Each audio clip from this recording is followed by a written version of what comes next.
Hello and welcome to the Galactic Court podcast. My name is Andy and I am your host, as each week we discuss the latest TV episodes, films, games, whatever else takes our fancy from the worlds of Star Wars, Marvel, DC, anything else nerdy and geeky in between. If this is the first time that you found us, then feel free to follow us on social media, and then you can keep up to date with all the news coming from the podcast, and obviously make sure you're keeping up to date with all the latest episodes as well. Today, we're going to be talking about the new animated Spiderman film, Across the Spiderverse, sequel to the successful and really well-received first film that was Into the Spiderverse. This film has been hotly anticipated, and the reviews have been overwhelmingly great. But I am, of course, very lucky to be joined by not one, but two guests today. They both herald from the That Comic podcast. Both these guys are comic book nerds at their best. And they really do know their stuff. Their podcast has gone from strength to strength over the last few years, as has their popularity. I'm really excited to get their take on today's subject. But please welcome to the show, Mendte and Features. Hey!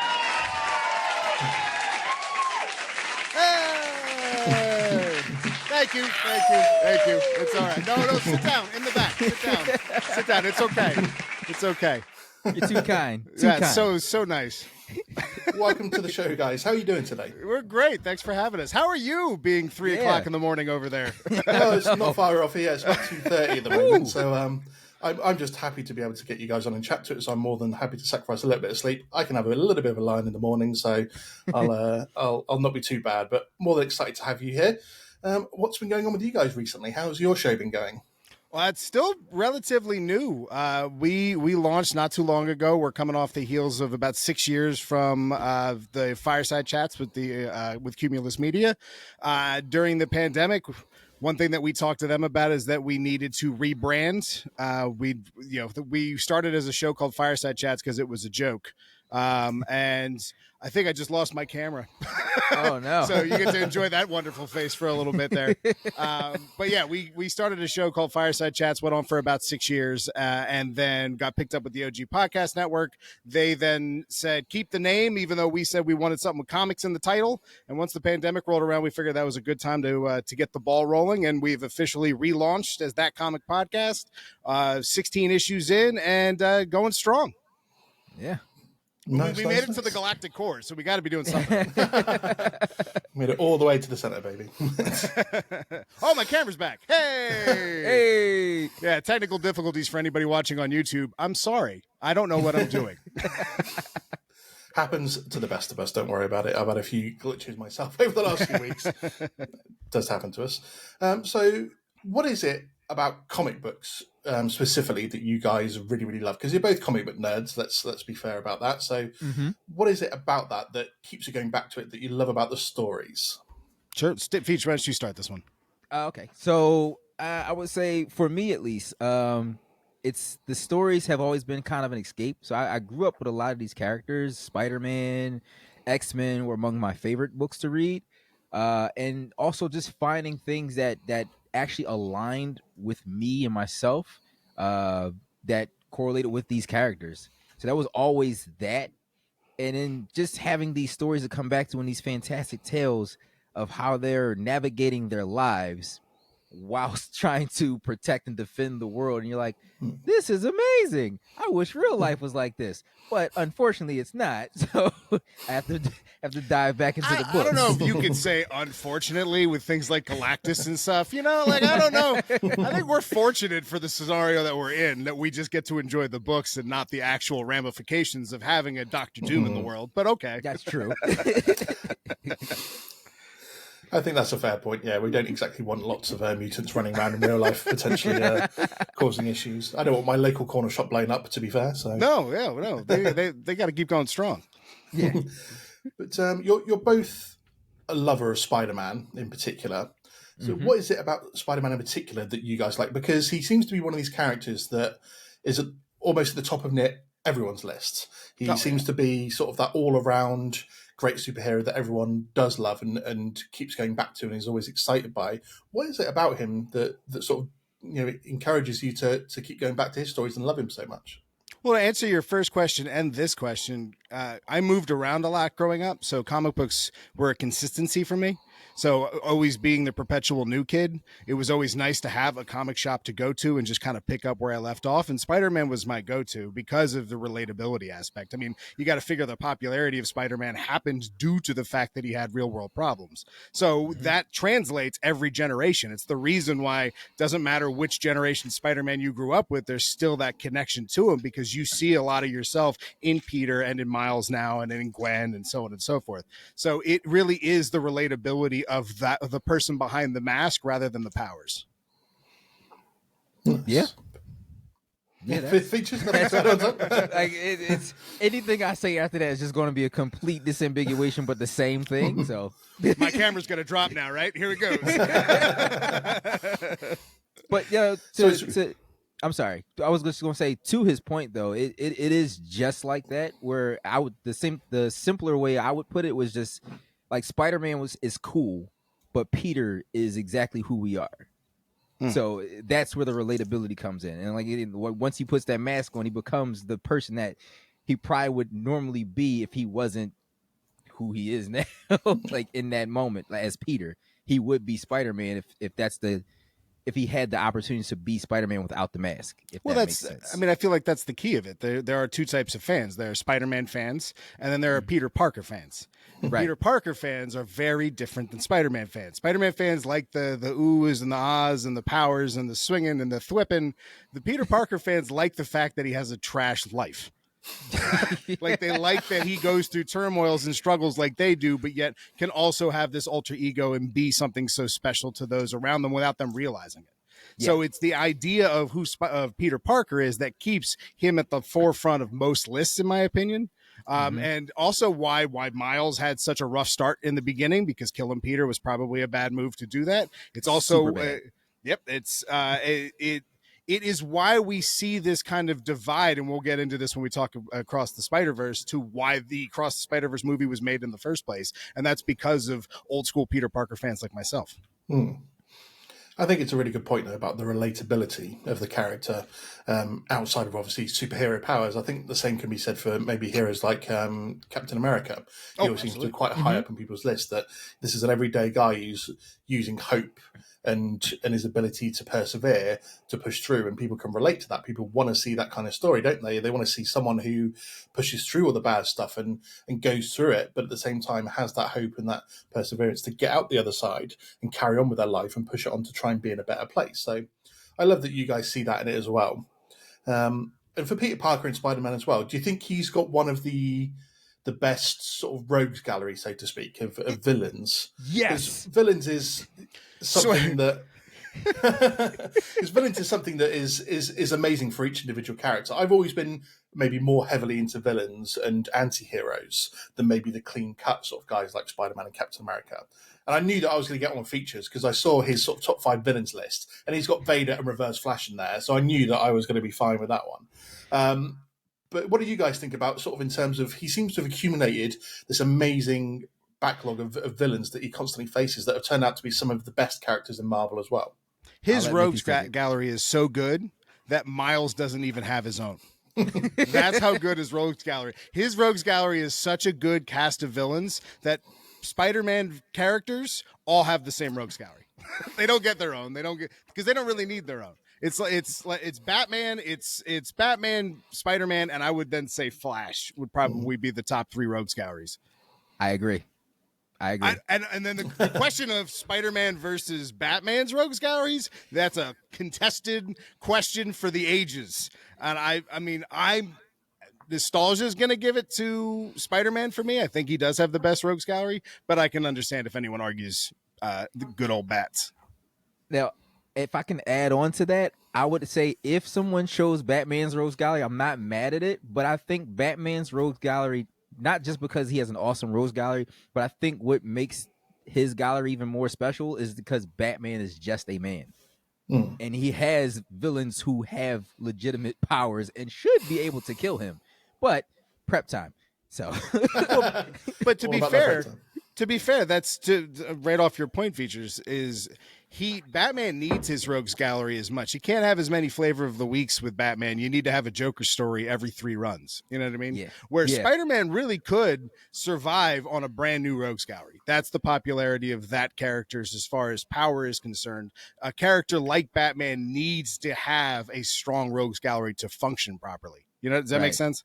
No, that makes sense. That makes perfect sense. What do you think, Andy? No, I completely agree. You know that that Batman needs to have that sort of arch nemesis in a way to be able to make it validating for him as a character to be able to continue the way that he goes about things. Whereas, yeah, when you've got someone like Spider-Man, you could literally, a bit in the way that like the Flash TV series did it, whilst they had an overall arc of an arch nemesis at different for every series, you've got pretty much a villain of the week sort of scenario every single time that he can just use his unique powers to defeat each time. So. Yeah, well, look at the Spot. I mean, how many times does the Spot beat in a comic book in the first 3 pages just to set up the next villain? Hydro Man. I mean, the Wall. There are so many random Spider-Man villains that were just there to get pounced on the first 2-3 pages just to set up the next villain or arc. Nice. True. So, when it comes to doing obviously your podcast, you've got a group of 5 of you that do that. And, you've got a lot of energy and a lot of good vibes and a lot of different personalities in there. So what's it been like being able to do that? Because me and Features were chatting before we started recording that, I come on here every week and I don't necessarily do this by myself. I mean, I'm the only host of my show, but I have a guest on every week. But, having the same group of sort of, 4 or 5 of you doing each episode and bouncing off each other the way you do, what's that been like for you guys? Because I think that's quite unique for a podcast as well. You don't see maybe a group this big doing them. I think it's what makes our show special, because the fact that you're not gonna get one take. Like Maurer, who, if you've ever listened to our show, is the grumpiest person on the planet, but he represents a fandom that is true at the heart of comic books, which is, I don't like change. And he has a lot of valid points. But someone like myself, who's a little bit more okay with change, Features gets, tell me if I'm wrong, Feach, but you're a little bit more in the middle, where Mashko also is not a big fan of change. The fact that we can have debates, and lively debates at that, but still be friends at the end of the day, which is truly the essence of comic books, is to have that ongoing debate. My problem with, especially in the modern comic book media world, is that they're just set up 2 camps and no one talks to each other. It's just, it's like there's 2 different YouTubes for comic book fandom. And it's such a shame, because there is a middle ground where everyone can actually debate and talk about these books. And that's what our show kind of hopes to do. Yep. Nice. that's Features. This whole yep. Yep. I brought a yes man with me. So where do you guys tend to sit then on the whole DC versus Marvel thing? Because I'm just happy that simply because I'm happy to have stories and movies and TV shows that I can sit down and watch and that I can nerd and geek out to. My knowledge of, if it goes on my knowledge of different things, it's like Star Wars, Marvel, and then DC is sort of at the bottom of those 3, because I read more of Star Wars and Marvel and watching those things growing up, and a little bit less of DC. But someone like The Flash and Reverse Flash are some of my all-time favorite characters. But don't like people who seem to think it's a world war of one or the other. You've got to align yourself with one camp or the other. Can we not all just be happy together? What do you guys think on this debate? I completely agree. The fact that there's a debate is the weirdest thing to me. It's like, you can't like chocolate or vanilla ice cream. You know what I mean? Like, how dare you like vanilla?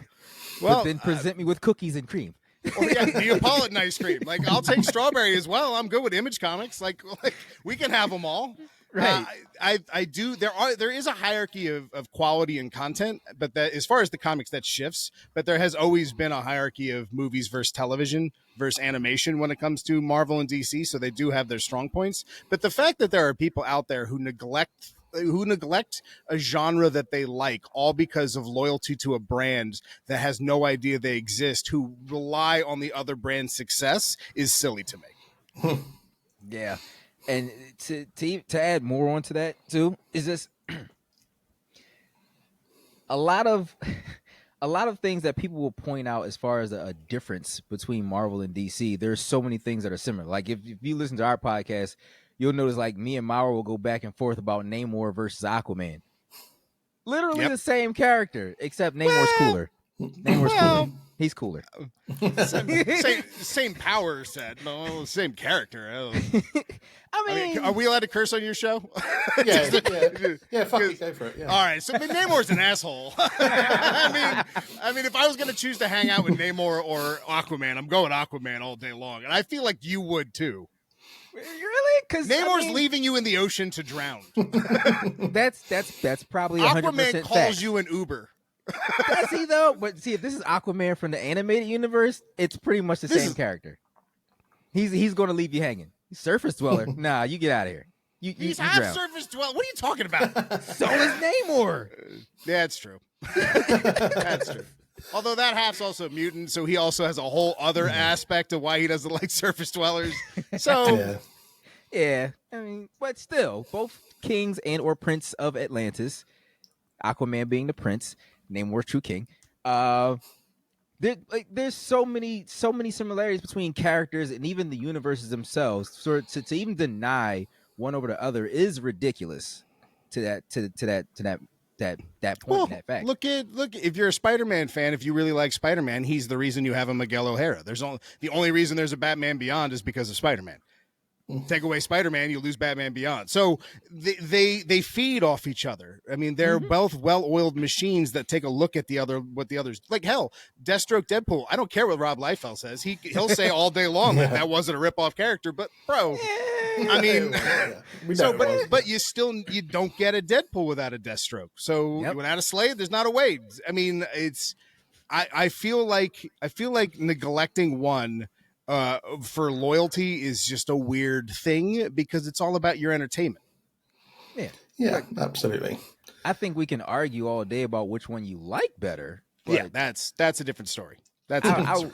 Yeah, I wouldn't say I would dislike DC or I hate them. No, I don't dislike DC. I mean, honestly, DC, when DC has bigger line-wide events, I'm more excited than I have ever been for a Marvel line-wide event. Marvel events, I'm more excited for individual crossover events when I hear about them being good. You know, AXE or King in Black was probably the one that I freaked out for the most recently. Yeah, those were super good.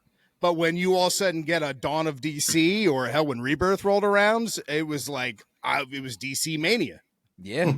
I know I bought a few DC books during that time. The amount of DC books I bought at that time, I still haven't read yet. No. Got a good library going on then. So let's quickly do then a Marvel versus DC hot take, just to flip it on its head a little bit. You just want to rile it up, man. All right. Oh, just going to stir the pot a little bit right now, just to get some good reaction. So I want quick reactions from you guys to which you think's better. I'm going to give you a category, and you tell me which is better, Marvel or DC. All right. Who has the better comic books? Currently? Oof. Are we talking currently or all time? Well, like I was going to say all time, but ooh. I got to go Marvel just because I grew up on Marvel, and Spider-Man is like my dad and I used to argue over Green Arrow and Hawkeye growing up. So like my dad was always a big DC guy growing up, and I was a Marvel guy growing up. So Spider-Man is way too important to me as a character, and so was Deadpool during my college years. So though I would have to say that specifically for nostalgia reasons, but I couldn't necessarily argue that they had the better stories because like Dark Knight's Metal was outstanding. I don't care what anybody says. Yeah. Features? Marvel or DC? I'm heavily biased towards Marvel. I'm not gonna lie. And it's mostly because when it comes down to certain characters like the X-Men, Spider-Man, I found myself relating to those characters more than I could relate to most of DC's characters. Quite honestly, the only DC character I feel like I can relate to, even though I probably shouldn't, is Batman. It's weird, but I do. What? I know. It's He's really the weird. Okay, I'm gonna one small tangent because this goes into the. We've had an ongoing Superman versus Batman debate on especially relatability, and they say Superman is unrelatable, but yet somehow Batman is. So the billionaire trust fund baby is someone you understand completely, but the kid from Kansas is just too hard to get. It's too hard to wrap your mind around that. It's like two people born in different areas of the country. Like, Right. Duh. So like if I'm relating to Batman, it's because he grew up in a similar fashion or around the area that I find generally like this. I know what that slice of life is like. It may not be mine directly, but I get it. You might know Crime Alley because of North Philly. That does not mean you understand Wayne Manor. No, Like, let's not. What are you doing here, man? I do not understand Wayne Manor, but at the same time, like None of us do. None of us have any concept of what that life is like. Right, but some people might not relate to Batman because of Wayne Manor, but maybe his trauma or the fact that he doesn't have both his parents in his life, or either for that matter, and what he chose to do, like his actions afterwards. Like some people feel like, you know what? I would probably do the same thing if it was in my wheelhouse. I would be Batman, but we're not because we don't have the trust fund, and I don't have a suit or a building full of gadgets. To be fair, if Batman really wanted to help Gotham, he would probably not put on the suit and start putting that money into security at Arkham. Like, there's so much more he could be doing for Gotham, but he's not because he's dealing with his trauma, where you take Superman, on the other hand, who's doing what's right just for the pure fact that it's right. So absolute power did not corrupt, absolutely, as it should and has always done. So he's one of the few characters that trauma isn't the aspect that made them great. Right. Peter Parker, going back to Spider-Man, needed the trauma. Yeah. That's why Superman is a special character, and I'm sick of everybody crapping on this character. I wasn't trying to crap with him at all. I wasn't. I really wasn't. I'm just saying, like, some people just tend to relate to Batman more. It's my trauma. Well, let's leave your trauma be for the time being. I'm sure we'll touch on it again in our therapy session in about half an hour. Next quick hot take then: who has the better TV shows, Marvel or DC? Marvel. Ooh, with Disney Plus, that's hard to. That's hard. It's Marvel. Let's not bat around the bush here. It's Marvel. Come on. Is it? Because Peacemaker was great. Peacemaker was great. Yes. The Arrowverse kept us going when there was no Disney Plus. Yeah, but the Arrowverse dipped in and out of quality so much. But when you say TV shows, you mean live action TV shows? Because you start throwing animated properties on there, and that changes that story dramatically. Animated was going to be a different one. To be fair, I was going to keep that as its own separate one. Fair. Doom Patrol, outstanding. Titans is okay until they try and end things. Then it's Swamp Thing. The Swamp Thing. It was short lived, but it was one of the best TV shows I've ever seen. Okay. Watchmen was great. I still think Marvel wins this one. Yeah, you're probably right. And it's simply because it's if you take out maybe the Netflix series like Punisher, Daredevil. I didn't even think of the Netflix series. Yeah, you're right. Everything else that Marvel done is interconnected still, whereas DC is not necessarily connected all over the place. Whereas if you look at Marvel shows, everything is connected to the MCU, and that plus the Netflix shows on top puts them, to me, a step above DC. I mean, technically, Crisis on Infinite Earths during during the Arrowverse kind of connected everything, but we won't draw. We won't. Okay. But it does connect everything. But to be fair, though, I feel like DC's strong point is that everything isn't connected, but it's also like one of their biggest problems. I feel.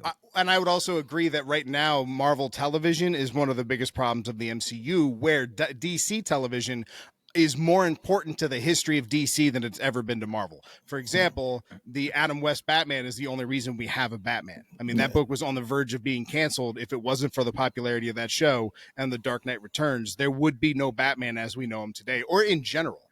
So what television meant to DC is way more important than what television has ever meant to Marvel, because even with Netflix, and how popular those were, the moment Disney realized they could make a penny on their own service, they kept upping the rates until Netflix just couldn't handle. Like Disney was like a terrible landlord who just kept upping the rents every year for those characters until Netflix was like, all right, fine, take them back. I don't, whatever.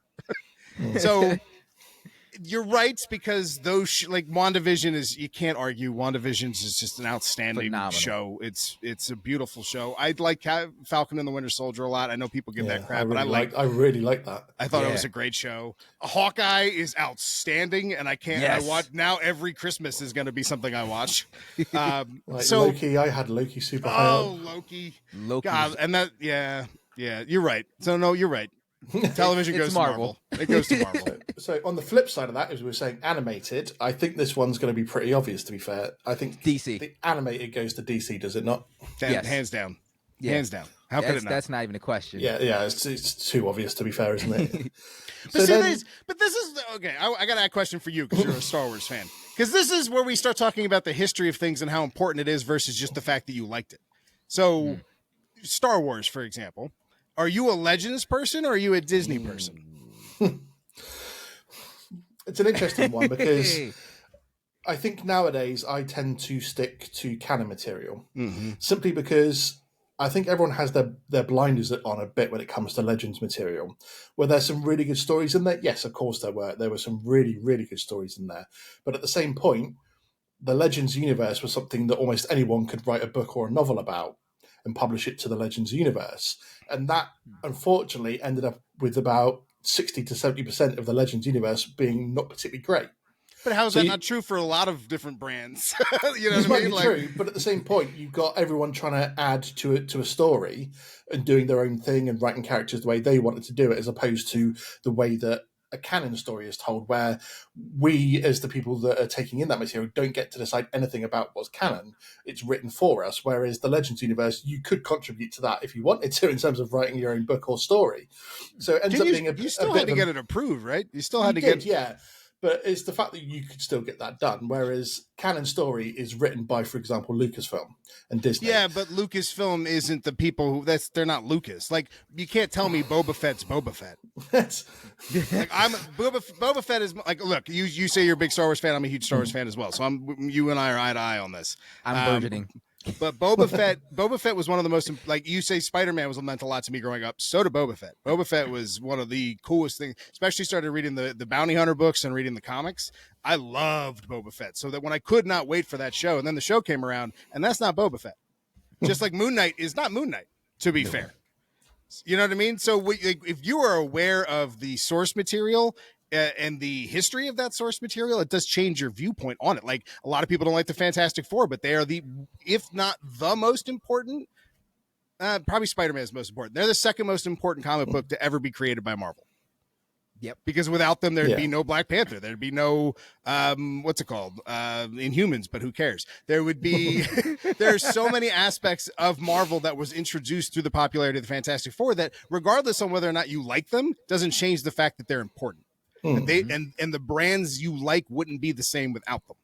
So when we talk about whether or not we think the TV shows for Marvel or the TV shows or DC are important, the historical importance of the DC shows make them more important than the lackluster aspects that we've been getting from Disney Plus. No, that is a good point, to be fair. You've got to take into account the history and how you feel and how others do feel about it, because it, like you said, does add to the importance of the character and how relevant they are now. And with Star Wars, it's not that I discount Legends at all. It's just more the fact that I think of canon and Legends. Obviously, you have to think of it as two different universes in a way. So sadly, a lot of my obviously what I talk about now with friends and obviously cover on the show is obviously all the canon material. And whilst Disney are free to sort of cherry pick what they want from Legends and bring it forward into canon now, and that does have an impact. Like, obviously, we're getting Thrawn on live action, and we've had him in Rebels, and they've obviously even consulted. Yeah, they've even consulted obviously Timothy Zahn on how to write this character for live action. I didn't know that. I did not know that. That's amazing. Dave Filoni said that he'd had a chat with him to make sure that the live action version they were putting across not only corresponded with the one that we saw in Rebels, but corresponded with the character that he built in that trilogy of books all those years ago. That's beautiful. So I like to think of it as it is a multiverse even for Star Wars, and the fact that I look at Legends as a completely different multiverse, a different universe of stories, and then I focus on sort of the most important one being the canon storyline for me and what we're doing. And to be fair, people can criticize Disney for a lot of things in how they've handled it, how they've written certain characters, but for me, it was always a case of after, say, the animated Clone Wars show, we were probably never going to get much Star Wars ever again, or we didn't think we were going to. And how much more Star Wars have we been treated to because Disney's taken over? So people can give a lot of hate to Disney, but for me, I give them praise, because without them, we probably wouldn't have got as much as we had have done. I agree to a certain degree. I agree that like, for example, Disney can and made a turn when Dave Filoni came back. You know what I mean? So Kathleen Kennedy projects and Dave Filoni projects have dramatically different feelings behind them. Jon Favreau and Dave Filoni feel like they grasp Star Wars, because, I mean, Dave Filoni has to. I mean, there is no better protege, but it feels like the Lucas era of Star Wars, where Kathleen Kennedy's has not. And it's, you know, there is a fan base for it, and it does speak to a lot of people, so there is an importance there to it. So I'm not saying discredit them, because obviously there is the original trilogy fans, the prequel fans, and now the sequel fans. So I'm not discounting one versus the other, because I'm not even a big prequels fan. But the feeling isn't there. And especially when that side of Disney gets involved. Like, Mandalorian was going in a certain way. Book of Boba Fett looked like it was going in the same route. And then all of a sudden, that side of Disney decides to take over, and Boba Fett gets just trounced in his own show. You know what I mean? So when fans are at the helm, everything is great. When fans are at the helm, you make the fans of the IP happy, as well as you bring in new people. When you bring in people who all they want to do is leave their mark on the IP, and it's more about their ego versus the content itself, you start to alienate people, because it means something more to them than it ever did to you. Yeah, I think that's fair.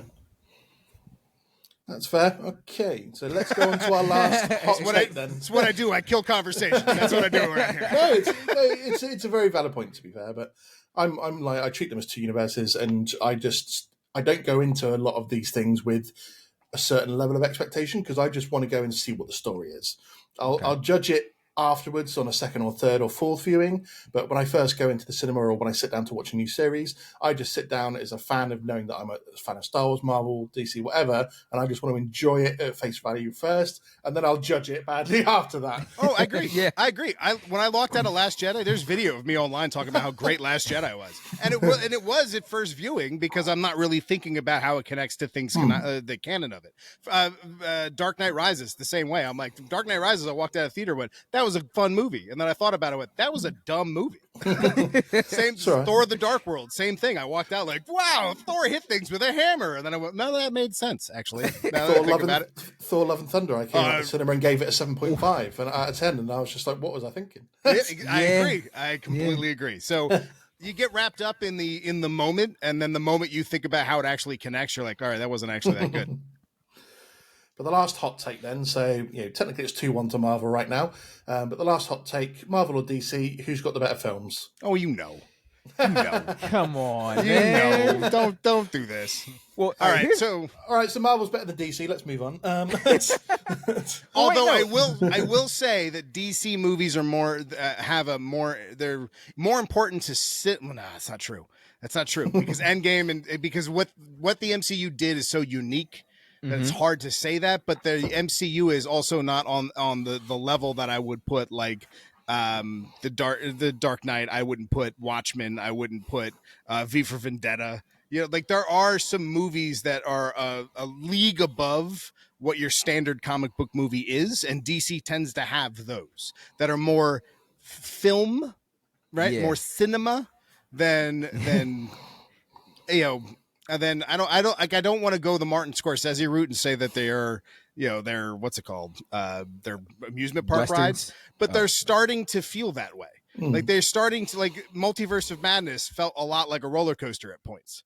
You know what I mean? Like it's starting to become, it's their own success is what's kind of bringing them down because they have to keep topping it. So it becomes more of a parody of itself, and it lost its human nature, what made the original phases so great, if that makes sense. Yeah. Where the DC movies don't have to worry about that because they just have to tell a movie or a trilogy.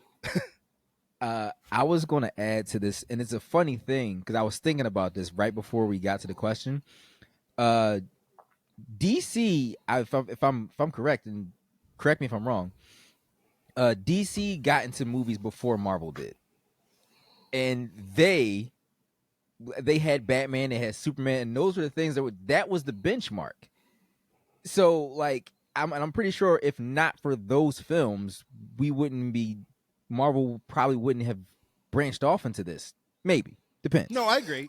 It's the big three, isn't it? It's Superman, Batman, and Spider-Man are the films that we all sort of really had before the explosion of comic book movies. Right. Yeah. And then, even if you go into TV shows, Wonder Woman and so forth. Yeah, no, absolutely. I didn't even think about the importance of Wonder Woman. It's the reason why the second movie was terrible. But, I mean, and it's funny now because, again, DC having those benchmarks for films, you go like, these are amazing. But if we had to compare like catalogs right now, then yeah, I'm definitely going to say Marvel overall, because I also believe Marvel impacted movies in general with that, like their formula, as far as like having all of these different characters in different films connect for one all-encompassing story arc. I don't think we've seen something like that outside of books or comics. Tarantino in film. Oh, okay, it's not as well known, but Tarantino. His cinematic universe isn't as flushed out, we'll say, as the MCU, but it's technically a cinematic universe. Oh yeah. Oh wait, with the Sandler verse too. Wait, the Sandler verse is a thing? Are all those movies connected? No, they're not. Little Nicky is connected. No, it's not. There's a rumor. There's videos where people are actually putting these things together. I'm just like, what? I still have. Look, you have to give it to Endgame because of its cultural impact. Like to this day, people reaction videos of the theaters still gives me goosebumps. And being in a theater opening night to experience, Thor Cap picking up Thor's hammer, and everyone losing their minds was like that. You can't get around. Like, you can't get around how important that is. So while I completely agree with you, Features, that the original Batman movie, the Christopher Reeve Superman movie, are so wildly important to the comic book movie franchise even being a thing, it doesn't hold a candle to what Marvel's been able to accomplish. So while I do think quality wise edges to DC on certain properties, if we want to just talk about movies and what makes a good movie, as far as what they've been able to do in cinema, there's no question that Marvel takes it. Yeah. Nice. And the reason I was laughing when you were saying about going nuts at the cinema when Cat picks up the hammer is, I'm in England, we're very British in the cinemas. We don't go nuts the same way that the Americans do. That's a shame. There's a few, obviously, sort of like, yes, come on, and that sort of thing, but it's very British in the cinemas. Like, I was obviously at the midnight viewing for Endgame, and I was even talking to my guest last week about this during Spider-Man No Way Home, when the two, obviously, Spider-Men appear, in the fact that you get very loud gasps. So it's sort of like a very like, sort of, rather than a cheering and like, whoa, come on, yeah, go on, Cap, whoa. It's sort of like a very, oh my God. And it's sort of like a few mutterings amongst the crowd. And it's like, yes.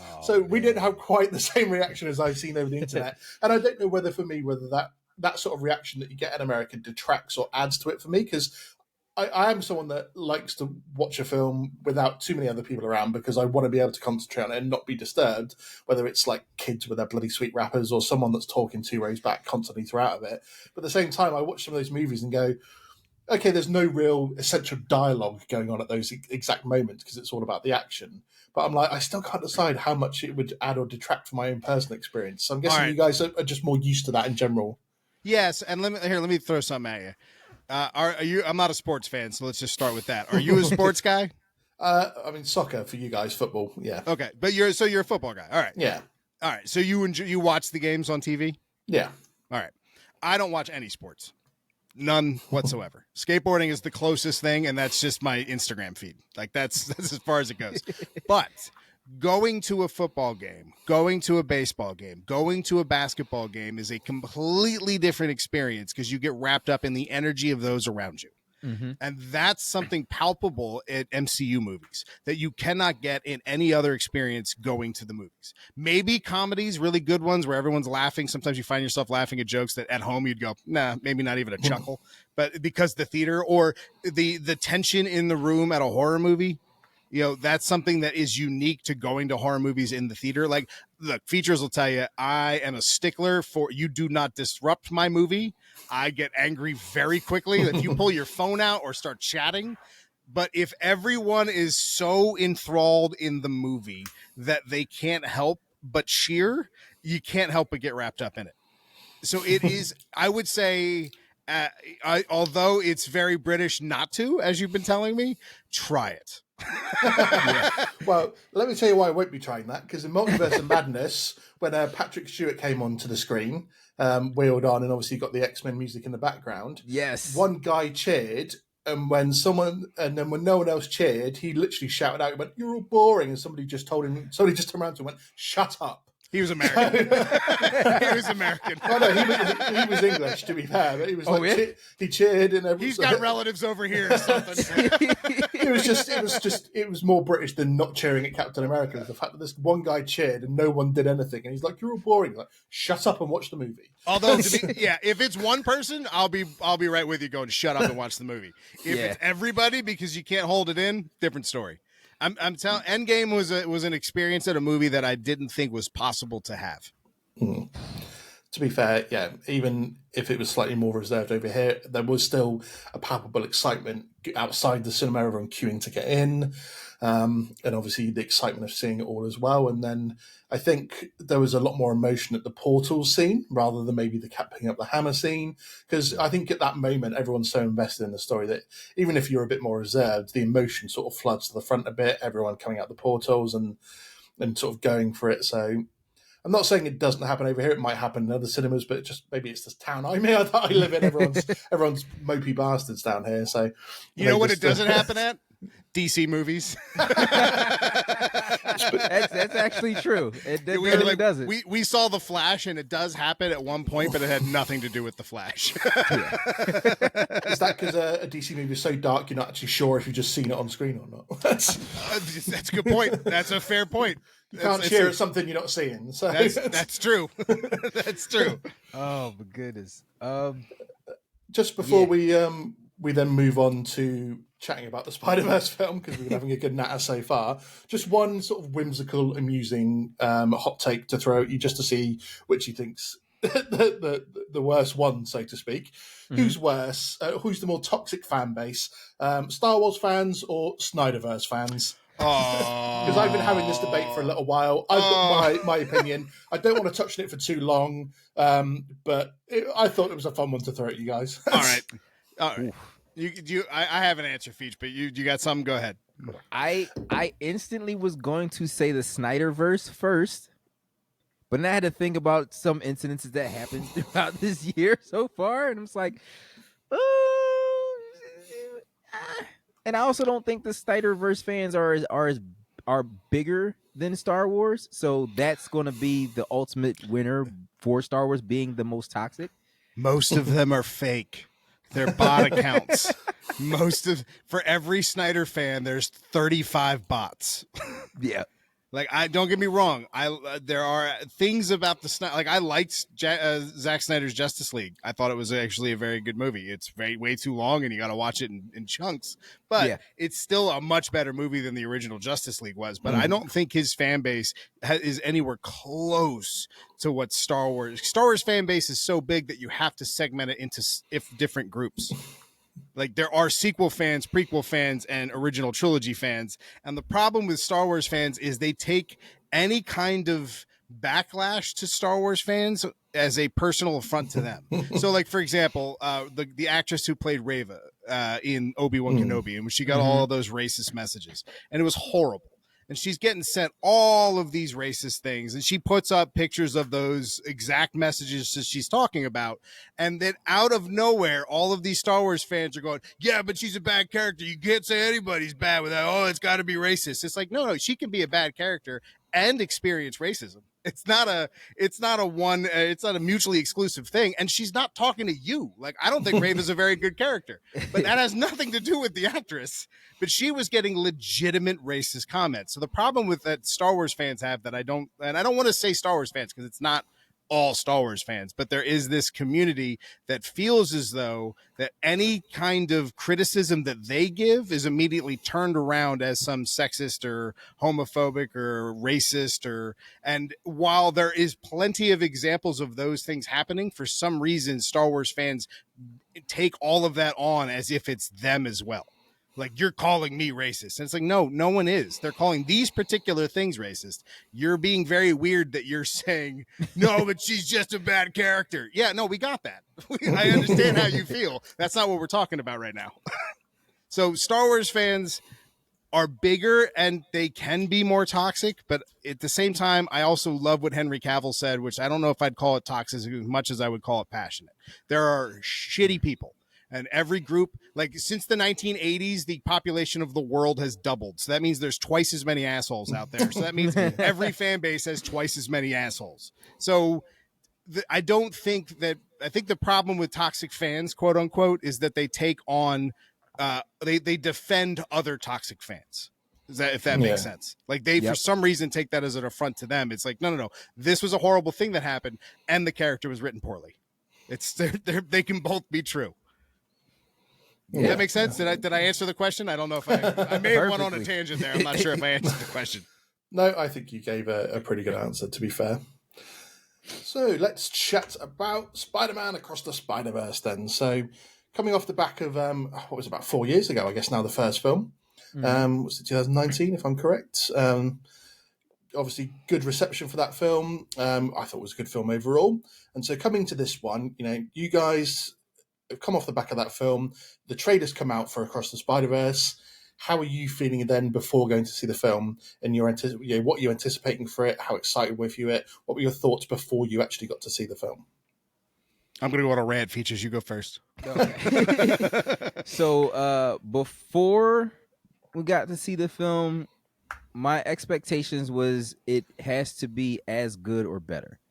Because I think the Into the Spider-Verse was surprisingly good. Because prior to that, not gonna lie, not a big Miles fan because of how he was introduced by killing Peter, which I was like, that's not how you do it. And I mean, to the point, I don't think anybody felt him because of that starting off out the gate. But what the Spider-Verse films have been able to do for that character, I think is phenomenal. It's going to start moving him into a different light. But back to the question and my point. Yes, prior to seeing it, just was like, it has to be on par or better. And if it's not, then this is a bust. I probably won't, because I already have no faith in Sony Pictures as it is when it comes to anything they do comic book related, because they've proven so to not except Spider-Man 1 and Spider-Man 2. Yeah, but they also had the right people helming those films. So I think recent history for Sony's not been great, with the exception of maybe couldn't say Venom was amazing, but you couldn't say it was necessarily poor. But I think the rest of their recent history has not been great. I think this is the reason people are a bit apprehensive about Sony films, aren't they? That's fair. Yes, that's fair. I mean, they no one's excited for Kraven. No one's excited for Kraven. So I hear nothing but great things about the test footage for that, and yet I still could care less.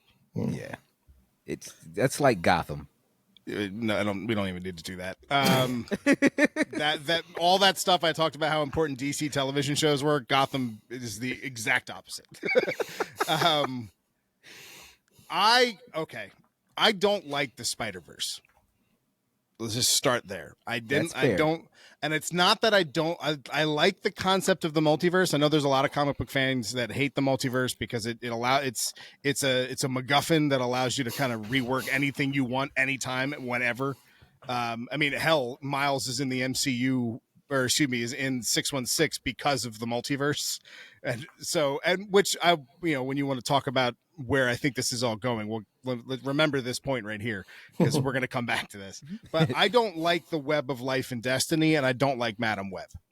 So I don't like that side of Marvel, because as we talked about in the beginning, Peter Parker doing what's right because of the loss of his Uncle Ben, and with great power and comes great responsibility, gets all thrown out the window when he was destined to become Spider-Man in the first place. You know what I mean? It's no longer him making that decision. It was that the world needed someone to fill the spider totem, and that every universe has to have that. So it starts to diminish the importance of a character like Peter Parker, which is why, again, a lot of people didn't like Miles when he first came out. Not only they killed Peter to do it, but it also wasn't Peter. So so to them, it's sullying the name of Spider-Man as you make all of these other characters, because it's not about Peter anymore. It's about the mantle. It's about the branding. Now, I don't necessarily agree with that. I was not a very big Miles fan. Miles grew on me during Secret Wars, which again, we'll get back into that in a little bit. But that's comic book wise, that's when he grew on me. I loved the movie because it cut all of that nonsense out. So when I saw Spider-Verse at first, when they said that's what they were doing, and I'm like, all right, I get where this is going. It's probably going to be pretty good just because of the trailer. But in general, if they get too heavy into the web of life and destiny, and the Morlands and all that stuff, you lost me.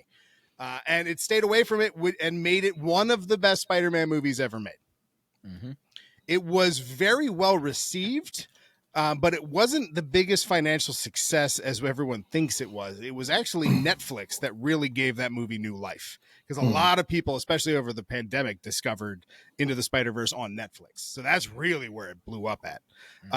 And moving into this new movie, I didn't think it was possible for it to be bad, because adding the other Spider characters and that same story can't hurt it, because it is designed to take advantage of the chaos that is the Spider-Verse in general, right? So where the comics, I think, failed, because they already had a good foundation for what that story is, throwing more on top of it can't be a bad thing, because they already did the groundwork to make everything make sense and make everything personal to who each of those characters were. And it really made Miles stand out. It really made Peter B. Parker very emotional, very relatable. So Parker still had the relatability. They did a great job of incorporating the ultimate storyline with killing Peter in to serve Miles's story. They did a great job of making that make sense in the world as well. How they brought in Spider-Gwen, it really worked without sullying it all with, you were supposed to be the totem of your universe. You know what I mean? Right. So the fact that foundation was already laid, and now you're telling me I'm getting Scarlet Spider-Man, who's my favorite Spider-Man. You're in the trailer we saw, I mean, God, how many those YouTube videos can you see of, like, we found 742 Spider-Mans in the Spider-Verse trailer? How can that be a bad thing? You know what I mean? Like, if you're gonna go down that road, own it. And that's what they did, and that's why it's the success that it is. So I didn't think that it was possible for this movie to be a failure or to be bad. Yeah, I think that's summed up, coming from the first one to the second one, really well. I went into this, like I do with anything, just wanting to go in and enjoy the story, simply because I always want to see what happens next. We'll get into it in a bit in terms of what we thought about some of the individual characters, but what I really liked about this, apart from the fact that you're just getting brilliant Spider-Man cameos left, right, and centre. Yes. Like you said, anything from I loved Indian Spider-Man in this film to, as you said, the Scarlet Spider, to even Spider-Ham and Spider-Cat being in there, and even the Insomniac game Spider-Man even getting a little cameo in there. The fact that they were able to do this, and I think they said it's literally taken them 3 years to animate Punk Spider-Man and get all of his animations right. The amount of work and effort they put into this just to be able to go, this is a true multiverse film, because we're going to give you more Spider-Man than you can actually even cope. So I was going into this going, I think this is going to be really good. Even beyond my wildest expectations of what I thought it was going to be like, I enjoyed this film far more than I thought I would. What about the animation style for you guys? Because I thought this was a step up from the first one, personally. Interesting. In terms of, I just felt like the amount of color changes that they used and the way that they used it in terms of to highlight the emotion of the character as well was really, really good in this film. So it made the animation then stand out a lot more for me. There's moments when you've got Gwen and she's talking to her dad, and like the rooms are sort of greyed in colour, and then she goes and hugs her dad, and it spreads the warmth through the room and turns it into colour. Little moments like that, little emotional moments like that give a bit more feeling to the story itself, because it's animated rather than real life. And sometimes it might be easier to sort of get a bit more emotion in an animated face than maybe from a human actor. But at the same point, you've got to have everything complementing it around it. And the animation style to me does that in this film. No, I think you're right. I mean, you can't downplay the use of color in movies. Look at Traffic, where letting you know where location was taking place when things were when things were warm versus cold, or even the same concept for Joker. An idea of whether or not things were reality or not usually depended on whether or not it was more grayscale or more, or a little bit more vibrant. So I think the animation is a step up just because they knew they had free reign to do what they want for people like Spider-Punk. So giving us different ideas on what animation could look like throughout the Spider-Verse. But you could see the consistency all the way back to the first one. So like even you were talking about color, the first time you see Miles using the spider sense, it's purple and green in the first movie. Yeah, Which is the universe that his, spoiler alert, I guess we should say that probably before we get into the rest of this, but that's Prowler Miles's universe is very green and purple. So the fact that all the way into the first movie, they already had an idea on playing with color on he got bit by a Spider-Man, by a spider from Earth 42 that was purple and green. His first spider sense, purple and green, slowly turning into blue and red, and then them keeping the blue and red versus green and purple color scheme, which is really important to Spider-Man because of Green Goblin. That carries through the whole movie. It carries through the whole franchise at this point. So I do agree that it's better because of the success of the first one. I think it's just built off of that. Off of what they already had working for them. Like, I think they already knew what they wanted to do because we've seen it. I think you're right that Spider-Punk is by far the best example of them playing with that, playing with the ability to play with the animation styles. I mean, even the Lego, the 14-year-old kid who made the Lego portion of it was really cool, but it doesn't hold a candle to Spider-Punk.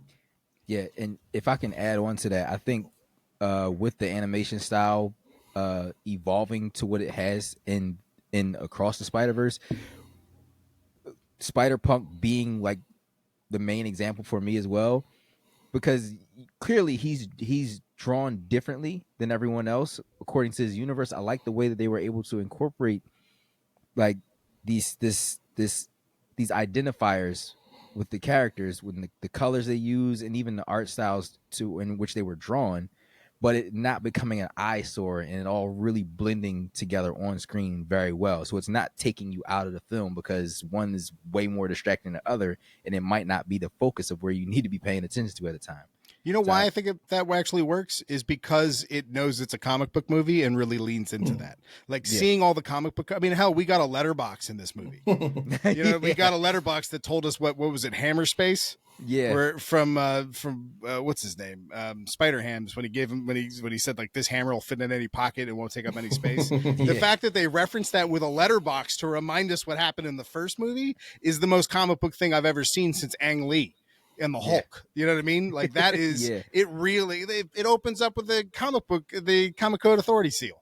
It really takes that idea. And honestly, the comic books that stand out the most are the ones that play around with color and panel and design. Like look at, was it Aja's Hawkeye run, where where entire panel structures is based on color, like where they only used very simple palettes per page. So if you zoom out and look at just the page, it's its own piece of art opposed to just the panel. Or look at the Batwoman's run. When Batwoman was first introduced, that how they played with the panel the panel designs, like they would look like the panel itself was breaking out of all the other panels. That's something they played around with a lot more in the new movie than they did with the first one, but it still really takes most of its cues on the fact that it is trying to be the most motion accurate comic that you can find. Yeah. Agreed.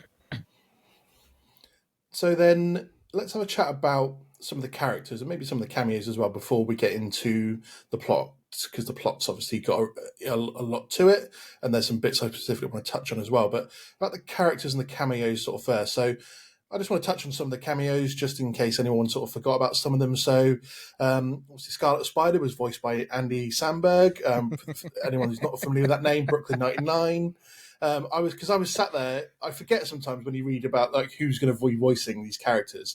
I forget sometimes when I'm sat there watching it, and I'm just like sat there going, I recognise that voice so much. Who the hell is that? And then as soon as I was out the cinema, I was like, damn it, that was Andy Samberg. We even got Donald Glover playing an MCU version of the Prowler. Which was nice. Obviously, we got to see Tobey Maguire and Andrew Garfield Spider-Man, although they were clips from their previous movie, so they weren't as if they were like fresh cameos. Any other sort of the cameos that appeared in here that you really liked? Well, that Donald Glover one is not one to scoff at, because that's something for the future of the MCU in general, right? Yes. I mean, that I've heard rumors that legitimately was the MCU Prowler. Like that was the same guy, not just a variant or anything like that. It was legitimately the one that was stuck to the roof of his car in Homecoming. So if that's true, that changes everything. Some of the cameos I thought were kind of weak. Like I thought the Venom cameo was just kind of shoehorned in there just to go like, hey, guess what? Venom's in it all too. So that felt a little weird. But at the same time, it fixes the biggest problem of, I don't want to say the biggest problem with Morbius. There's a lot of problems with Morbius, but at least the post-credit scene, because as trash as that post-credit scene is, the cameos of them being pulled into other universes is what would have happened to Vulture. So although it looks like No Way Home, it looks like the spell did it. It's the exact plot point of this movie of villains being pulled out of their universe and being thrown into other people's, and that this team has to go around and collect them before it causes their version of incursions. So like when us seeing that Vulture, the medieval Vulture is fixes the most frustrating part. I think that's fair to say, frustrating part of Morbius, and that the end credit scene. So that's why I think Donald Glover's is probably the most important of the cameos. It's not my favorite cameo, but it's the most important. But they do even throw in a mention about, obviously, the spell from No Way Home, don't they? Yeah, they do say, Doctor Strange and that kid from Earth 19999. So we got a little mention of that, which obviously explains that everything was slightly different to what was going on with them. So what about you, Features? Any favourite cameos from the film? I mean, obviously for me, Donald Glover was probably the top one for me, because it was probably the most unexpected cameo that was made. And for him to just casually be sitting there inside of this cell like thing, he's like, I mean, you going to stare at me all day? Because that's kind of rude. Like that was hilarious. And you go, oh, that's the Prowler. It's Donnie Glover. I think we elbowed each other like 6 times. We did. I think that's all we kept doing in the theater. Just keep elbow. Spectacular Spider-Man. I think that was a really important cameo, because that's the one that everybody wanted to see, and the fact that he had actual lines, arguably the second best cartoon that's ever been put out for Spider-Man. Yeah, I enjoyed the PS4 Spider-Man cameo too. That was a good scene. Yeah, that was a good pretty scene. Good, because he's just like, that was a good scene. The Spider-Man T-Rex, because isn't his book's going on? His book's going on right now, isn't it? Yeah, isn't that happening now? I don't know. I haven't. That's not a book I'm going to pick up. He's showing up in in some of the Spider-Verse books, I think, so far. I don't know if he has like a one-off by itself yet. No, he has his own book, I think. Yeah, he was in the Venomverse books. I think he had his own story. Scarlet Spider should have been my favorite cameo, but Scarlet Spider is not Scarlet Spider. It's like Moon Knight. Like you have to just kind of go, that's not my Moon Knight, and appreciate it for what it is, opposed to what you know. Because Scarlet Spider-Man, that was my heyday into comics. It was the Clone Saga.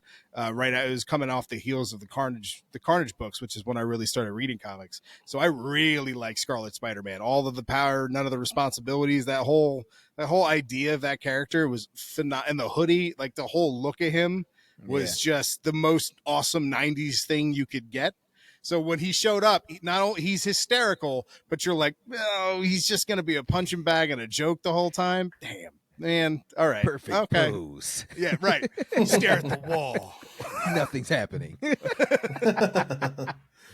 Yeah, he could have been cooler, but I understand why they did what they did. Yeah.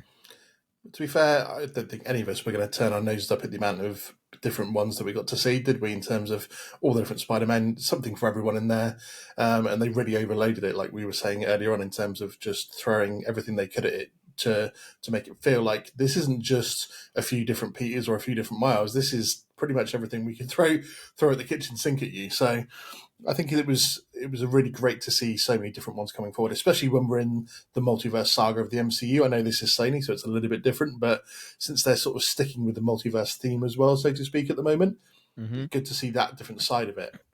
I know it's cliche. It's very cliche to say this, but who would have ever thought we would be in a world where we'd be arguing or debating the cameo from Scarlet Spider-Man in the Spider-Verse story, where hundreds of Spider people showed up, when before getting the Blade trilogy was the big thing.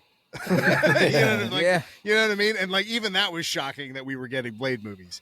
So we are so spoiled as a fandom that you kind of always have to remind yourself that we came out of the dark ages for comic book content, that we should be more appreciative. That's, I'm not a BVS fan, but I will say I'd rather live in a world where there's a Batman v Superman than a world where there wasn't one. True. Absolutely. In terms of the main characters then, we'll have a quick chat about, our favourites of them. Is there anyone that we think can be improved? Because I might have a little bit of a hot take on this myself. In terms of Gwen, for me, was probably my favourite character in the entire film. I thought it was good to get a bit more of her story at the start, and see her go through her own little journey in this film. Miles himself, for me, in this film, I know he's a 15-year-old kid, and he's going through a lot of things in his head, trying to balance this act between being a 15-year-old kid, being the pressure from his parents, and then being Spider-Man as well. But I found Miles maybe a bit too whiny in this one, for my own personal taste, and maybe that's my own little hot take on it, and the fact that I enjoyed Miles less in this film. I would have been maybe a little bit happier with less screen time. I know the whole point of maybe part of the plot of this film was him doing his own thing and being independent from the rest of the Spider-Verse, and the sort of the connecting web that they have together of what happens to them in each of their own universes, and the fact that he's his own anomaly in his universe. But at the same point, I just felt like sometimes that he played too much to the whiny side of things, and I didn't quite enjoy him as much. And for me, Gwen really outshone him in this film. What do you guys think? I think that's by design, because this movie is to Spider-Man what Flashpoint is to the Flash. I mean, this is a Miles who takes his family for granted in a world where the web of life and destiny demands that you don't have them.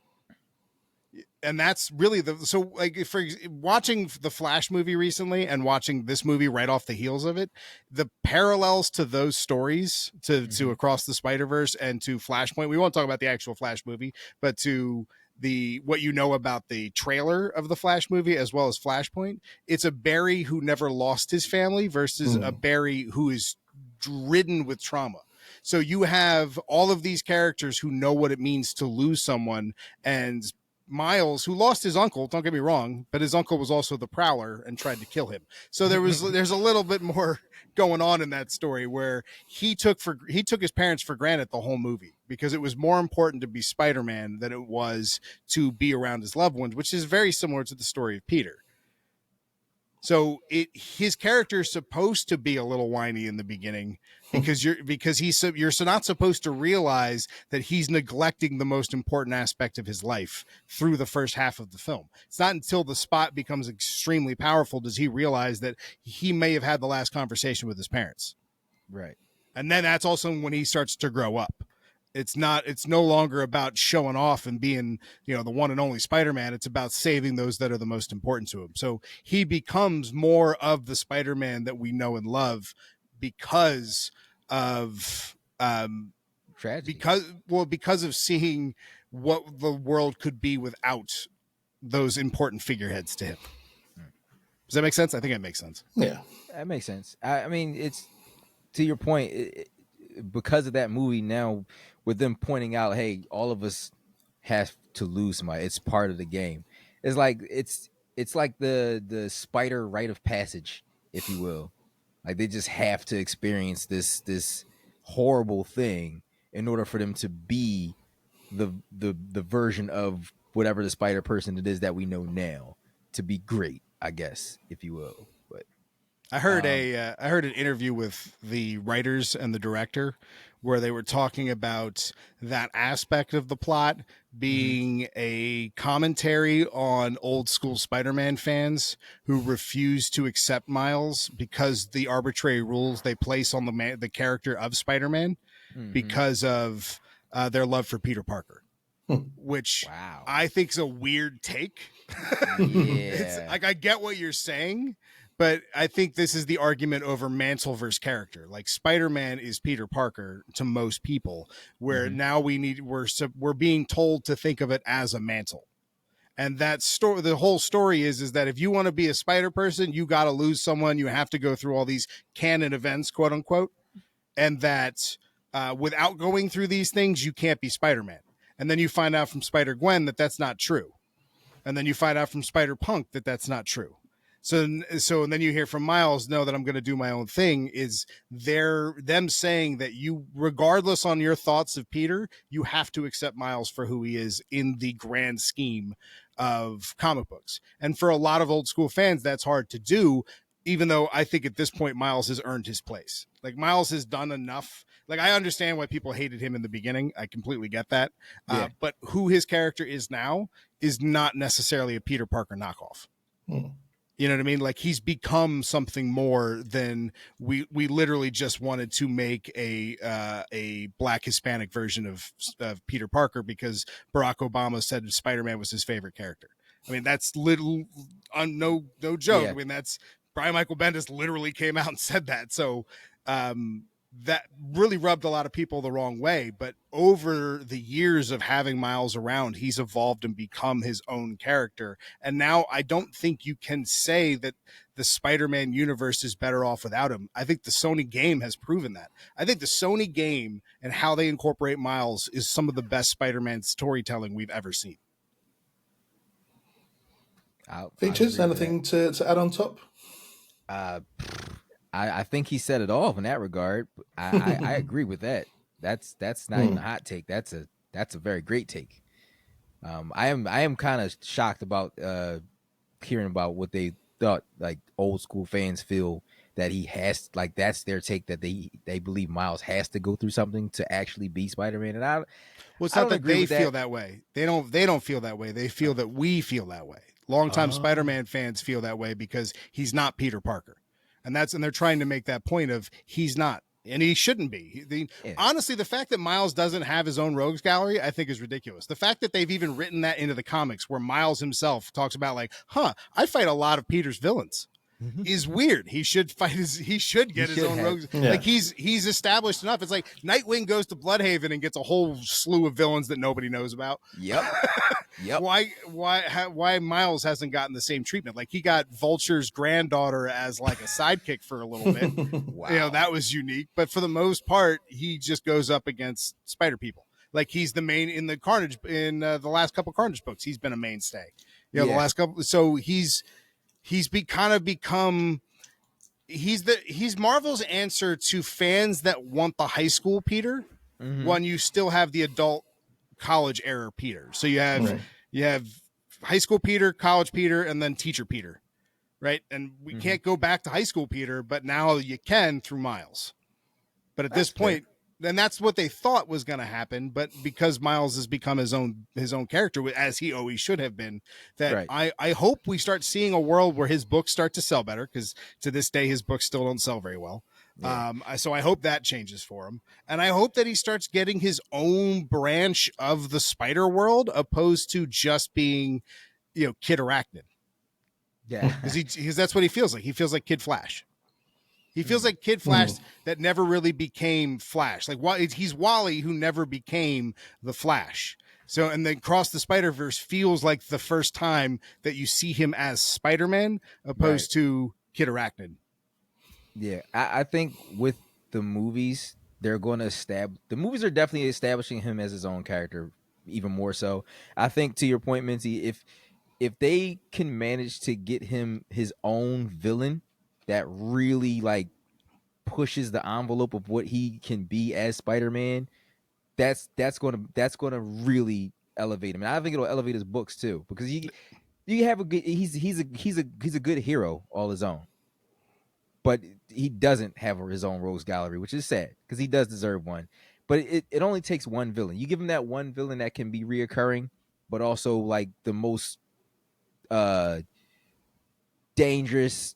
I can't get rid of this guy, but he's going to keep coming back. He can do this thing, and it's really annoying, but well, that's going to be the spot. Stop him. It's going to be the spot. I mean, the comics at this point are a vessel for the movies to kind of get people prepared for the next iteration of the movie to come out. I would be shocked to not see a spot-centric Miles story down the pipeline, even though Spot is a old school Peter villain. Yeah. He's never been a big Peter villain. Like, he's made it to some cartoons before, but like, he's not like this character that fans are clamoring for. Like, most people didn't care that he was in the movie. They were like, 2099 is the bad guy. And then all of a sudden you see what the Spot could be. And that that he's this multiversal villain that really wants to be Miles's nemesis. I think they can easily play off that in the comics, and that can be his first major rogues gallery villain. Shift him over. That's cool. Yeah, it's all right. Make him more. I feel like we forget to do that with a lot of characters, and then that's why we get 13 million stories about the Joker and never anybody else. So, touching then on sort of a big part of this story, and something that is going to obviously play, as we've already spoken about, into the wider Spider-Man universe, is the whole issue about canon events. So the whole thing that Peter rescues the police chief from the Indian Spider-Man universe, and that sort of stops a canon event, but then causes a big disruption to their universe. The whole trope around this canon event seems very similar to me to what we had in the Marvel What If series, of like the fixed point in time of where, like, Supreme Stranger story, when he's trying to save Christine, and it's a fixed point in time. So realistically, in order for the universe not to crumble around them, he has to let her die at that point. So to me, that sort of lines up as the canon events in the Spider-Verse film is the same as like the fixed point from What If. And so do you think there's really a way that they can get around that, in terms of, the part of this story is the fact that canon events don't have to happen. You don't necessarily have to, Spider-Man doesn't have to necessarily go through that. But does that not start to then contradict a little bit of what they've already got as part of their story, do you feel? Absolutely. Until they explain how the rules work, which I'm sure the third movie will do, it doesn't make sense that the Indian Spider-Man gets to keep his family members, but yet his world starts to collapse, where Gwen's dad quits and nothing happens. They get a hug.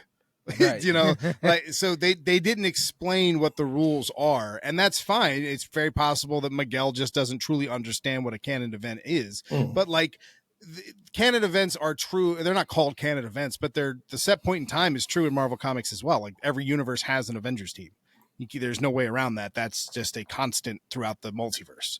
There are certain set things. The X-Men are always supposed to happen across the multiverse. Like, that's a set aspect of Marvel Comics. So we're not in new territory, so to speak, but they did not establish what the rules are, and they really have to hone that in on the third movie, which they set it up so they can.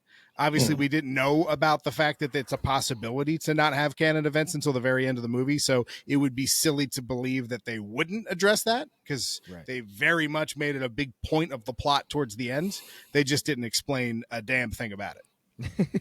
Yeah. And funny thing is, I just had this thought as you were saying that, Minty, is from what we know about like how at least the comic book timeline works in different universes, when a change like this happens, it's supposed to create another branch to the timeline where something different happens, but we've never heard of it like collapsing something that already exists. So yeah, it's something that they have to explain this in the third movie, because if the canon event doesn't happen, it doesn't necessarily mean that something needs to be destroyed or fade away because of it.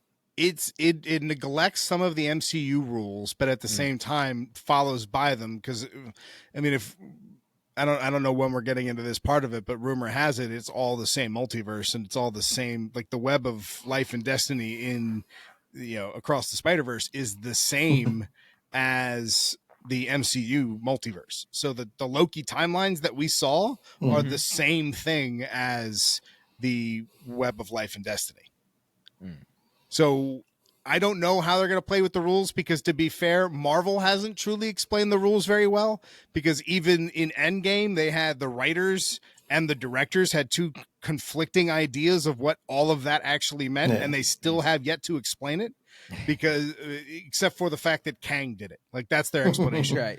Like, the he who remains, he did it. It's his thing. He don't question it. So I guess you could argue that it's Kang's dealing. Kang did it. Maybe that's why.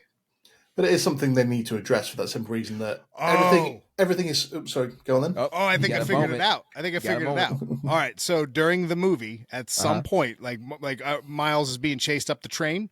While that's happening, Sylvie is stabbing He Who Remains, and the timelines are branching. And now all of a sudden, the same rules don't apply. So now we've got crossover events, and now we've got hey, they all sync up. That's what we have to do. We now have to watch Loki synced up with Across the Spider-Verse to see when that happens. That's just the fact that they do all have to connect it in a way, because in this film they do have the Donald Glover supposedly from the MCU. They've got Andrew Garfield and Tobey Maguire in there, which we've seen in No Way Homes. And even the Venom films crossing over with the MCU as well, and then obviously into this film. So the fact that these are no longer separate entities of, you've got the Sony's films and you've got Marvel Studios films, right. Despite the fact that they're co-owned characters in a way, this is now one big universe. Because it was like you saying about the DC films with the Flash bits and stuff like that, and the fact that everything now comes together and it's all technically interconnected. Whether you want it to be or not, different bits from the past have now been brought into this, and it all links up into one big universe. Whether we like it or not, everything's going to start affecting each other. So they do need to get their heads together and explain this a little bit, because I do think, as you rightly said, that it's going to play a part in the third film, simply because the whole point of stopping a canon event has caused this issue, and they're saying, you can actually stop that from happening. But at the same point, Miles Morales himself being the anomaly, because the spider that bit him wasn't from his universe, and so it stopped someone in the Earth 42 from becoming the actual Spider-Man, which we believe is the Miles Morales of that universe, who's actually the Prowler. Right. I thought it was a nice twist at the end when he sent back to supposedly his universe, and then it turns out that his parents haven't got a clue who Spider-Man is because he doesn't exist. His uncle's alive, and then it turns out that that universe's version of him is the Prowler, because he never became Spider-Man. I think that's hinted at in the first film when the spiders sort of brought through the Collider, isn't it? That sort of hinted that universe's Miles Morales was in the background, and that should have been him. Well, even when he flicks it in the first movie, even when he flicks after the spider bites him, when he flicks it and it lands on the ground all shriveled and dead, it glitches. Yeah. So, I mean, all the way back to the first movie, it's amazing how well the two movies tie into each other. But here's the thing. And as a Star Wars fan, I think you'll appreciate this more than as a Marvel fan. But sometimes you just got to say, like, this is my canon. You know what I mean?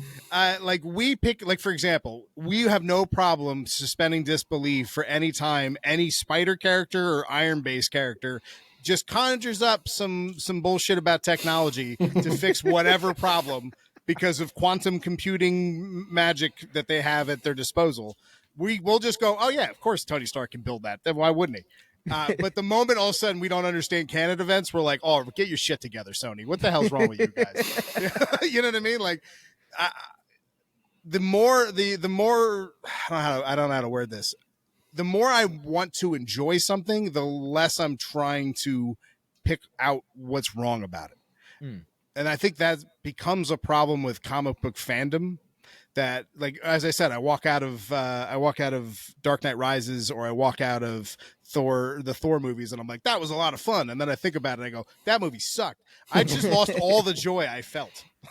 Yeah. All of everything good I felt about that movie. Last Jedi, I think is really bad movie. But at the time, I really enjoyed what I saw, but I was just wrapped up in the narrative. I'm not thinking about, how does this connect to everything? Have we heard about fuel cells before outside of the Rebels show? Like we don't really think about those things until you sit down and overanalyze it. And that overanalyze it takes a lot of the joy away. You know what I mean? Because how many times do we just go, well, like Jean Grey can die and come back in the comics 20 some odd times and nobody bats an eye.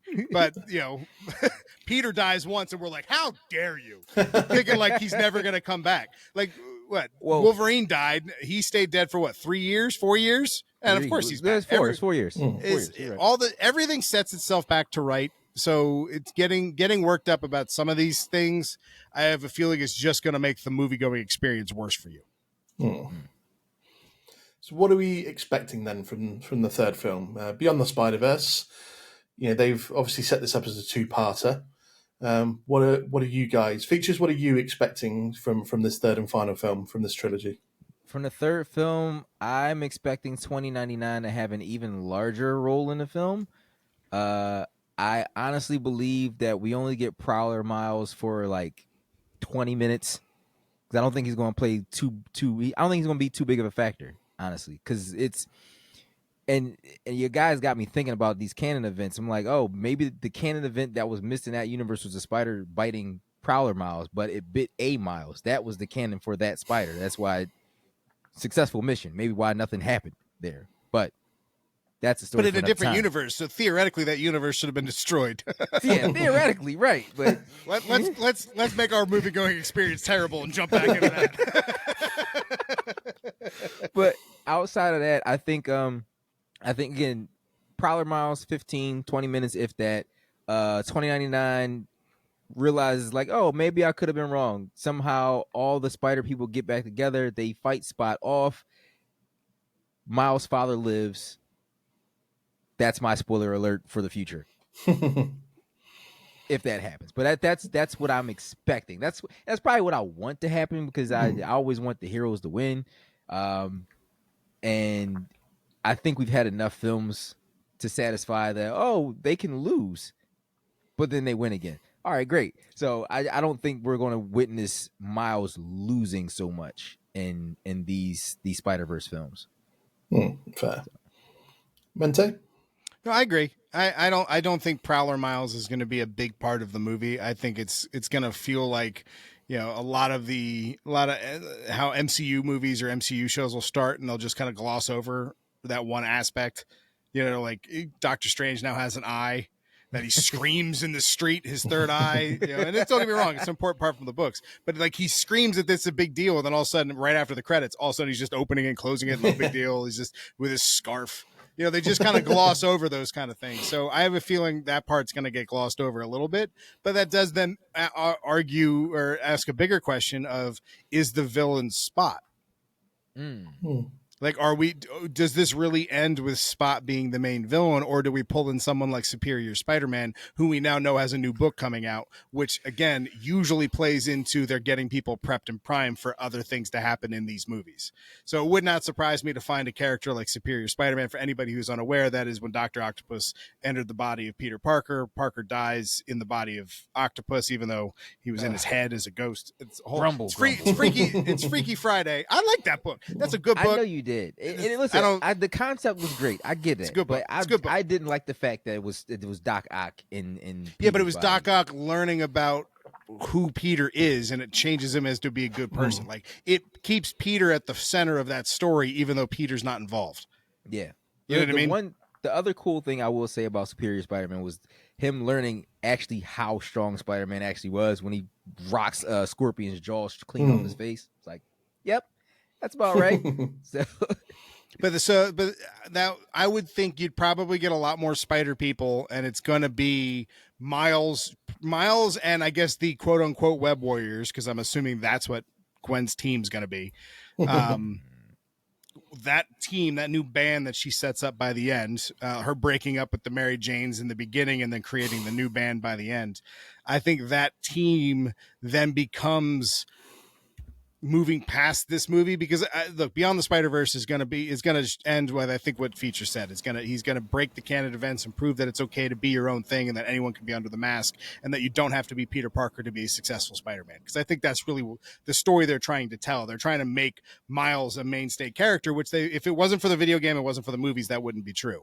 So right. This series of movies is very important to the character of Miles. So it's really going to center around him. And then I think that's going to move us into Secret Wars. And I think these movies are probably going to play that's when we're going to see our first Miles Morales. Like, I think just like in the comics, we get our live action Miles, comes over through Secret Wars, and then enters the main Marvel universe afterwards. And that this becomes all one timeline with everybody moving forward. So I think that's that. I think we're setting up even though there is a Miles technically in the MCU already, we know there is because of the Prowler cameo and because even the re-edits from in No Way Home, where you can hear the Spanish speaker family in the background. Do you know what I'm talking about, Andy? Yeah. So for anybody unaware, they re-edited it apparently. So if you go watch it now, there's a whole very different ending where you hear a Spanish family talking about Miles.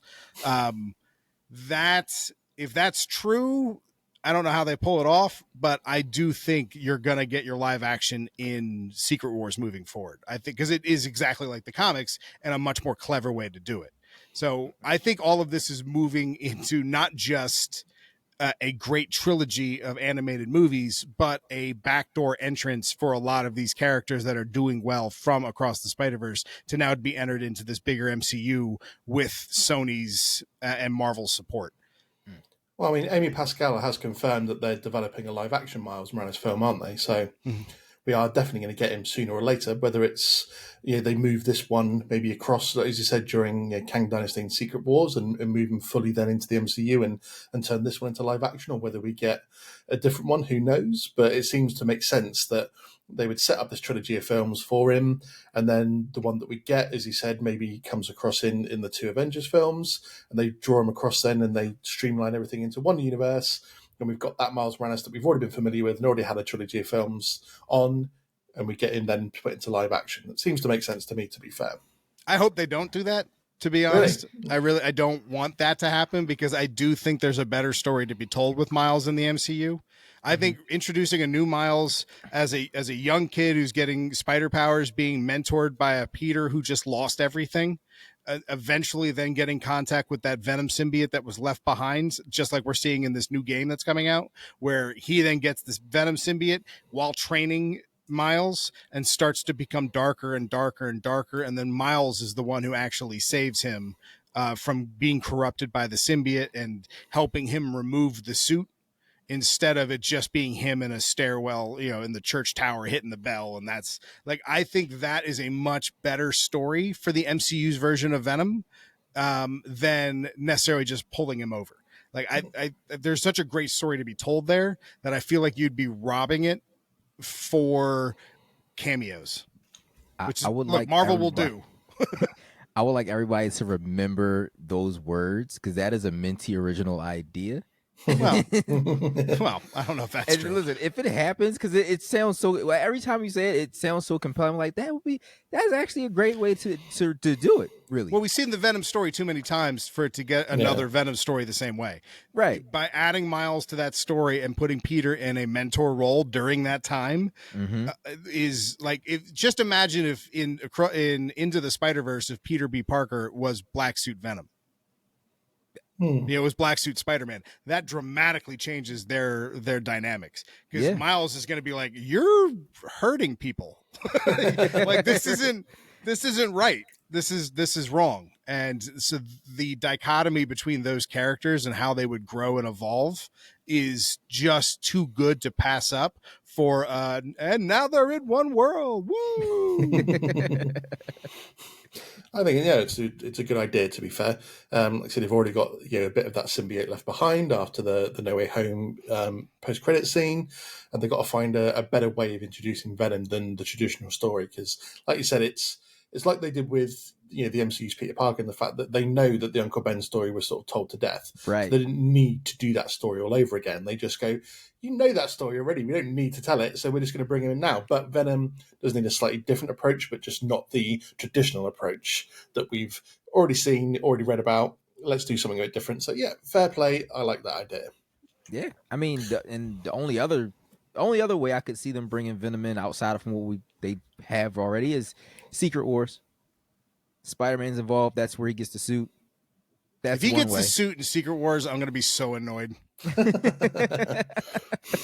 If he literally gets a rip in his suit and he's like, I gotta put it in the machine that fixes suits, because why they had a machine that fixes costumes is the craziest thing to me. And he's like, well, it made a black one. Hey, turns out it's a living thing.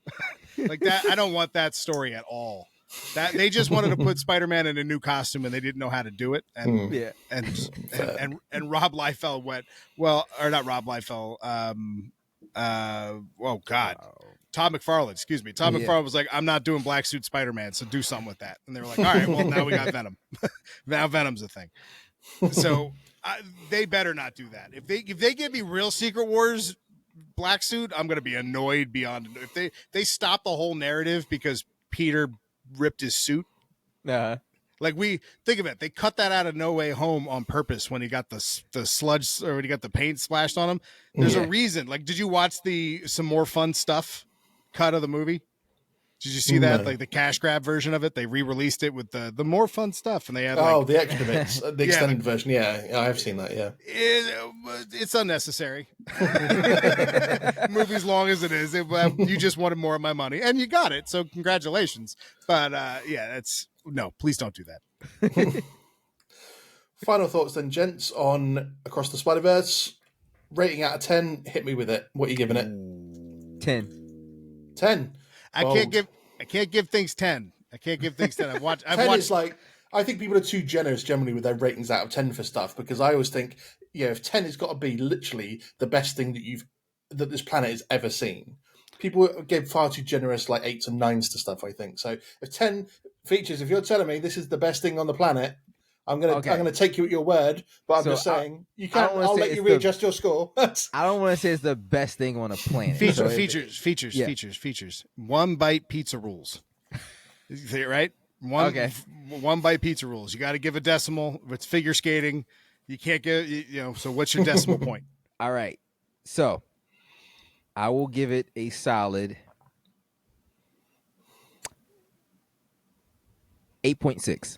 Ooh. See, that's a fair score. I would have gone 8.8. So I think 8.8. It's even fair.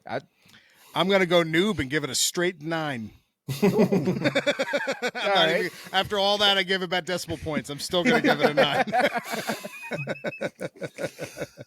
I think great film overall. I think they've got a lot to live up to with the third installment, because they've just gone better and better with the first two films. So they've got a lot to hit on, but really looking forward to this third one. Where does it fall, Andy, in your Spider-Man ranking? Ooh, interesting. I've never really done a Spider-Man ranking before. Well, here it is. Here we go, Galactic Core. This is a new one. Exclusives for you. Let's have a think. Oof, that is a tough one. I think it goes top 3. Top 3? So what are your top 2 then? So what are those 3 movies? See, people debate about No Way Home about is that rated highly because it's a good film or because it's a nostalgic film? And I don't really care, to be honest, because what makes it good is the nostalgia. There you go. It's still a good Peter Parker story overall. I still think they did well with him as an individual character and getting him to grow, especially with learning about with great power comes great responsibility. You've got to help people anyway because you're Spider-Man, and May's death sort of pushing him forward. But obviously, this nostalgia of this film is amazing. So to me, No Way Home's at number 1. I think Tobey Maguire, Spider-Man 2, goes in at 2, and then I think this one slots in at number 3.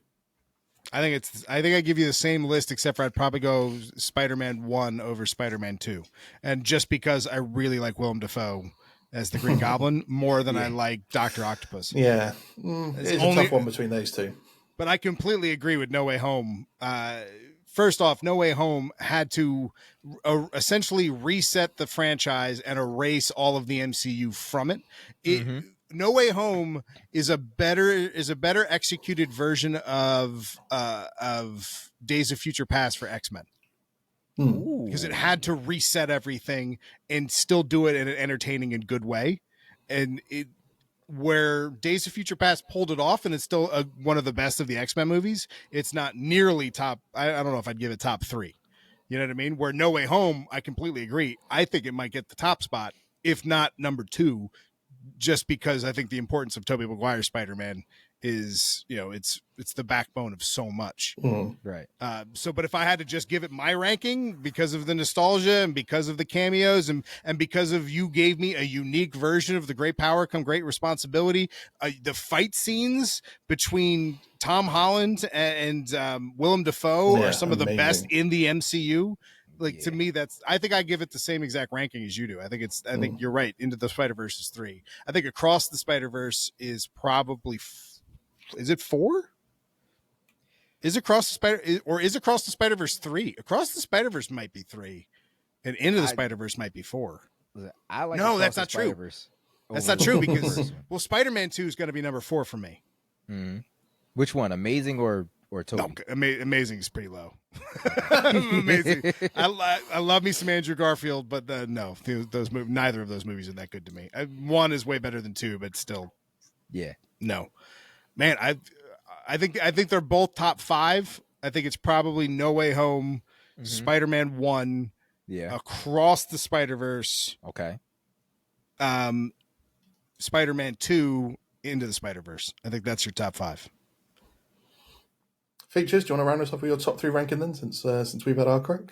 I'm not that different. No Way Home is definitely at the top for me.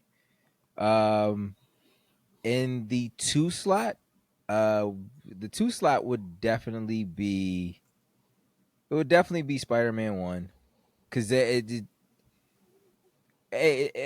was the first, not the first Spider-Man. It was the first Spider-Man movie where it was just like I was captured, I was struck by it. It had so many moments. Pop culture, and in the 3rd slot, I would definitely throw Across the Spider-Verse in there because I like it. I'm of the ilk that would say it's better than Into the Spider-Verse, and I really, really enjoyed Into the Spider-Verse, but Across the Spider-Verse, mainly because Spider-Man 2099 was in it for me, and I love Spider-Man 2099 much to anyone else's chagrin. But you 2099 and Namor, you have the weirdest list. But Miguel O'Hara is awesome. Yeah. And Oscar Isaac killed it as well, to be fair. Yes, he did. So, well, I mean, Oscar Isaac is a mainstay for like Disney. I think he's just on contract with Disney and Marvel. They we need you here. If it wasn't for Oscar Isaac, I would have hated that Moon Knight show. But you can't hate Oscar Isaac's performance. He does such a good job of, even though those aren't like that's not Stephen Grant, that's not that character at all. His portrayal of him makes you almost wish that the comic version was that character. Yeah, that's how good he is. He played a very, very good Apocalypse. It was just a bad Apocalypse movie, and that's all right. Go any further than that. But Oscar Isaac is great. Well, gentlemen, thank you very, very much for coming on this week and discussing everything that we've done today. It's been a really good chat. It's always good to have different points of views on here, and good for people that challenge how I look at things as well. And you guys have really done that today and opened my eyes up to looking at things a little bit differently when it comes to Spider-Man as well. Because as I said, I'm always more of a villains and anti-heroes kind of guy. For me, the Punisher, people like that are always up there for me more than the clean-cut heroes. But and yet the Boba Fett show didn't bother you. I never said it didn't bother me. That's for a completely different conversation. All right, that's fine. About what goes on with that, because the first half of that he was badass. He was badass in when he first appeared in Mando. And then trash. Second half of his series, it was like when your main actor is like, "Please, someone else take my lines." You have a problem. But yeah, that's for a completely different episode, to be fair. So, tell everyone at home exactly where we can find you online and listen to your podcast and find all your social media. You can find the show at thatcomicpodcast.com. That's how we end our show. Thatcomicpodcast.com is really the best place to go to find any of it. It's That Comic Podcast on Facebook, That Comic Podcast on Instagram, That Comic Pod on Twitter. These are all new handles, so getting in on the ground floor. You'll still find the Fireside stuff. It still exists, but they're not active, so don't go there. And if you're a longtime Fireside listener and you haven't switched over, what the hell is wrong with you? It's time to get on the real train. So it's thatcomicpodcast.com. And then as far as where you can find us, it's every Wednesday is when our show comes out. And then we do a post-credit show on Fridays. So if you jump into our Instagram or into you answer any of our questions, you get involved in the conversations, we respond to you on our Friday show. Yep. Nice. You'll be able to find the links to everything, and obviously for any of my social media as well, in the episode descriptions. I'm going to be live streaming on Twitch. I'm going to be starting up that 2 or 3 times a week, Nice. just to play some different games. I did a little Instagram poll earlier on this week, and for some reason Battlefront 2 came top of that list of the 4 games I put on there. Wow. So tomorrow I'm going to be I'm a big Battlefront 2 fan. I took a week off when it first came out in 2017 and just played that solidly for a week. But I haven't played it for a little while, but I'm going to be doing that tomorrow. It's going to be something I'm going to be doing. So keep an eye out on my social media for when I'm going to be on Twitch, and you can jump on and say hello and shout at me for how bad I'm going to be probably at some of the games I'm going to be playing, because that's going to be highly amusing. But gentlemen, thank you very much indeed. I hope everyone at home has really enjoyed this episode, and we will catch you later. Take care. Thank you for having us, man. It's been a blast. Thanks for having us.